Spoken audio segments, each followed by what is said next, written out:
This is the JT Sports Show. It is Monday, 11:35 a.m., and we have a lot to get to today. We're going to talk about how lucky we are as Minnesota sports fans. I'll get into what I mean by that. Then we're going to talk about what the Twins did this weekend. Very, very, very impressive series victory over the Toronto Blue Jays. The NBA Finals last night, Game 2, the Warriors took Game 2. I'll tell you why that happened and many more things.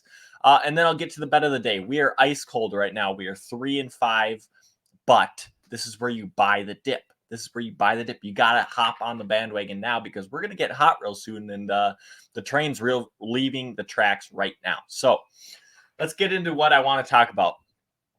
Take a break and realize the greatness that lies on our Minnesota sports teams. I wrote down some things I want to talk about with our four major sports teams. We are very lucky. I am not sure there's a better state of young talent. Basically, what I mean by that, the Timberwolves, they have a player named Anthony Edwards. This guy has the fourth most points in NBA history before turning 21. Think about that. The players ahead of him, LeBron James, Kevin Durant, Carmelo Anthony, and then it's Anthony Edwards. And he's played less games than all of them, whether that's a good or a bad thing. That just proves that this guy's a bona fide bucket, and he is going to be on the Wolves for a long time. They're not getting rid of him. Tim Connolly is not getting rid of Anthony Edwards. They're going to pay him everything. He's a delight to watch on the court, and he is freaking amazing off the court, whether it's a teammate or talking to the media, everything. Anthony Edwards is the guy. All right, Justin Jefferson for the Vikings. This guy has the most receiving yards in NBA or NFL history in the first two seasons, and that's by 300 yards. This guy is unbelievable. He's probably the best route runner. All of these people. I'll continue. Kirill Kaprizov for the Wild. He broke the Wild's points record in his second year in the NHL, and he had the fifth most points in the NHL this season. Now, there's some really good players ahead of him, but this guy's amazing to watch. For the Twins, obviously, Byron Buxton. He has an OPS plus over the last 2 years, better than anybody in the MLB. But more so for the Twins, they have a ton of young talent. There might not be a team in our state with more young talent than the Twins. Let me read you this list of players. Joe Ryan, who they got in the Nelson Cruz trade, absolutely fleeced the Tampa Bay Rays. Yohan Duran, this guy throws 103 miles an hour and can't be hit.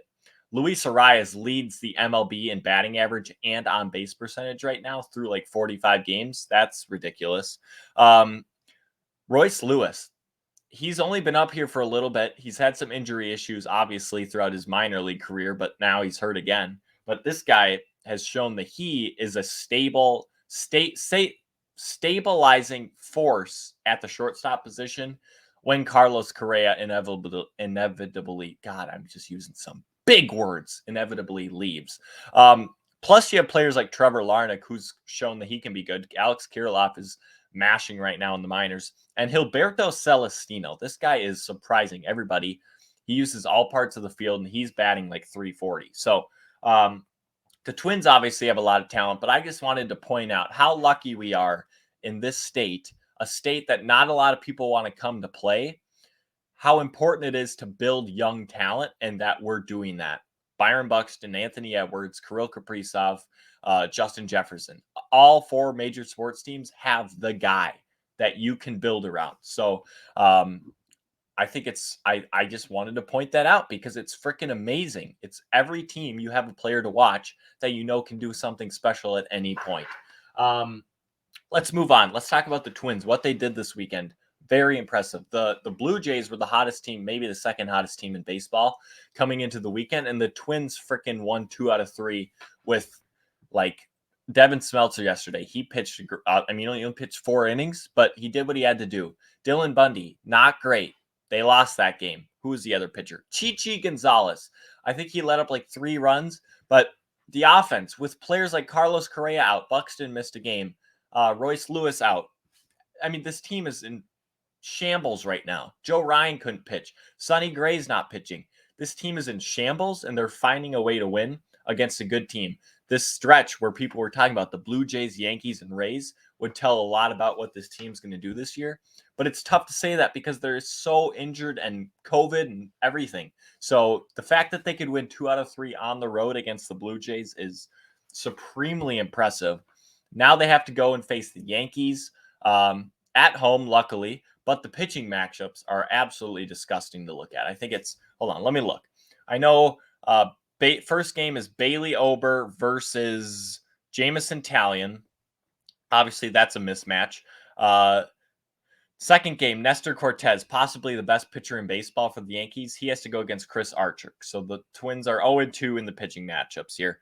And the last game is as gross as it gets. Garrett Cole, one of the best pitchers in the last 5 years in all of the MLB, against Dylan Bundy.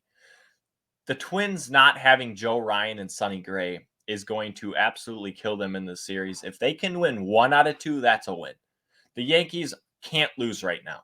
So obviously the hitting needs to be hot. Buxton needs to get going. He sort of got going in Toronto, but I mean, whether it's Correa, maybe he can come back. Celestino, Arias. If I don't know where Royce Lewis is in his recovery. Maybe they recall Alex Kirilloff. He's been mashing in minors.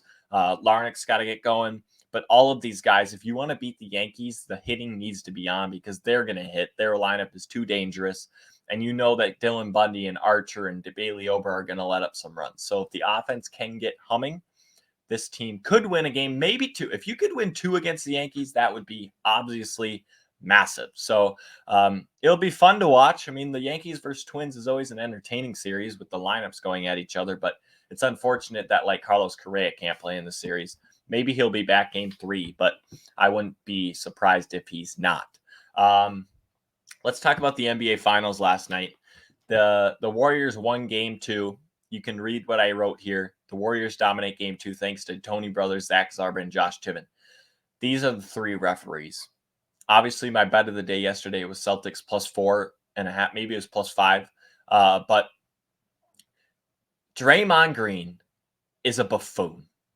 I am positive that he took Tony Brothers out to dinner last night and paid for everything. He gave Tony whatever he wanted because Tony Brothers was calling everything in favor of Draymond Green. Draymond Green was running around there like he was an offensive lineman. There's a video running around Twitter right now of him just shoving guys.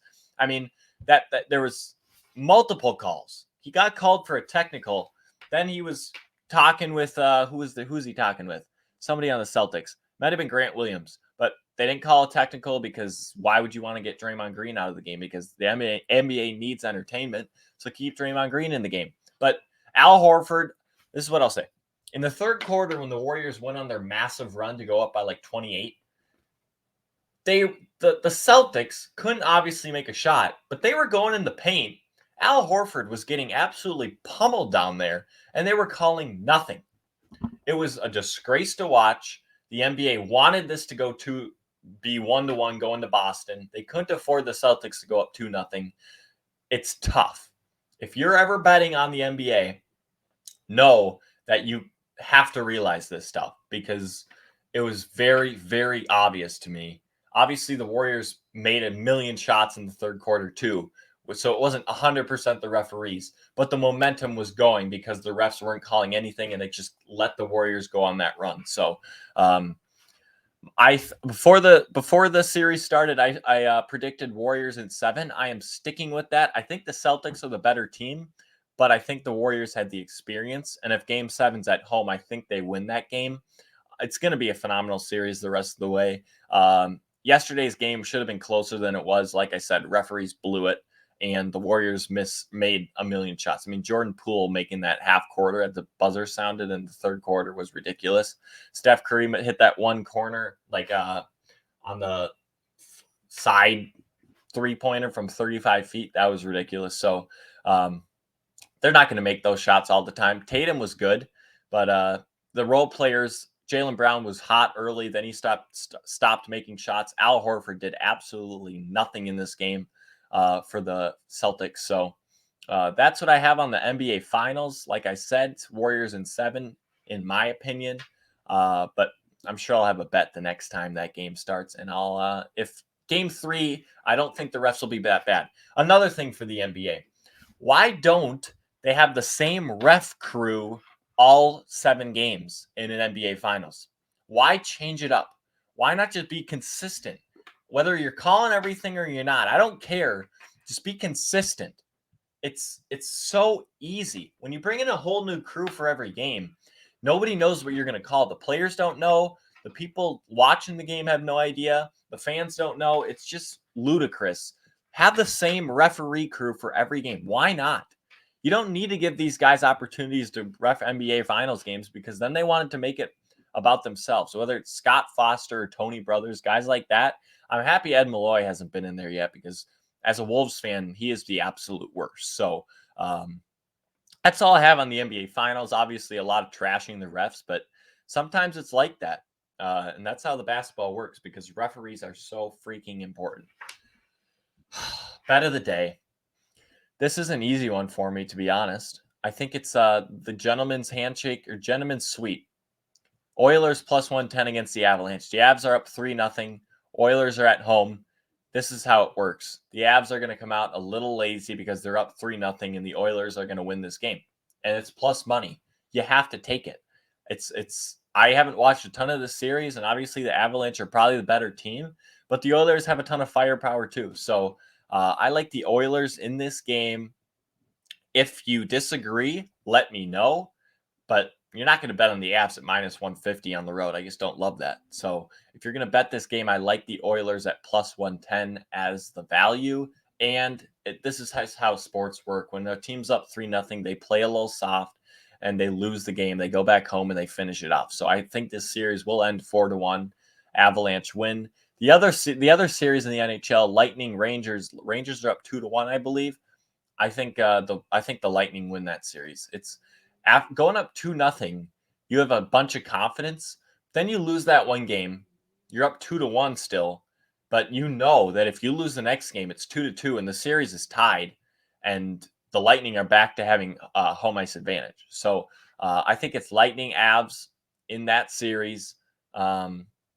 Or going to the Stanley Cup Finals, and then I think the Avalanche win that series. They have too much firepower, and their goaltending is playing pretty. Well, actually, not really, but I don't know. I made that up. I haven't watched a bunch of the NHL playoffs. Give me a break, okay? I've watched more NBA. The PGA Tour. Billy Horschel won on Sunday at the Memorial by a few shots. I didn't watch a ton of that, but seemed like a pretty easy win for him. Today is the longest day in golf with all the U.S. Open qualifiers. Obviously, Ricky is in it. A bunch of good players at Springfield in Ohio. Ricky's down in Florida. I'm not sure. I think he's even through the first 18 holes. You need to be top 4 in that qualifier to make the U.S. Open. There's a bunch of news around Ricky for the Liv Golf.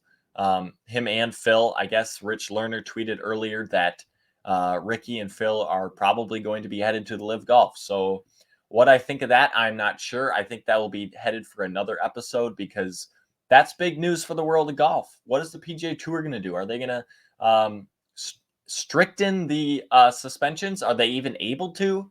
I'm not sure. Ricky said he was going to wait until the PGA Tour announced what they are going to do regarding the Liv Golf and he said he's going to wait for the PGA Tour to announce the punishments for what they will do if players go over to the Liv Golf. So I guess it's probably a done deal at this point. He went on the Full Send podcast and said there's always a price for players. Obviously, he's going to get a massive bag if he goes over to Liv Golf, and there's a chance he loses his PGA Tour card even if he doesn't. So this is honestly probably the smartest thing for him. Why not make a freaking ton of money and still get to play competitive golf? So, and honestly, if the first few tournaments go well for the Liv Golf, a ton of players are going to start going over there, especially if the PGA Tour can't stricten the suspensions, because I don't know all about it, but I've heard that a bunch of the punishments, you can go to court and the PGA Tour can't even do anything about it because they are like, I'm not even going to get into it. I don't know enough about it, but there is reason for the PGA Tour players to want to go to Liv Golf, because I guess there's a lot of things the PGA Tour can do better. There's a lot of strict policies the players can't do, even though they are individual contract holders, which doesn't make a lot of sense to me. So enough golf, enough hockey, enough Twins. I hope you enjoyed today's episode. Just 15 minutes. Most of these are just 15 minutes long. Just quick, in and out, maybe a car ride to the grocery store. Put me on in the car. Listen to me talk about some sports. We'll be back on Wednesday, most likely. Maybe I'll have a guest on, talk about whatever is going on. And I hope you have a splendid day. Hold on, we got to get some music to leave. How about some daydreaming? What is it? All right. Everybody, go like and subscribe this video. Please go follow us on all social media platforms. The JT Sports Show on Instagram, Twitter, TikTok. And like I said, like and subscribe this. And also, these hats, they're still available. If you want them, DM me on all platforms, whatever, I'll respond. $20 for one, $30 for two. And they're brilliant hats. I got a lot of people buying them. So let's go.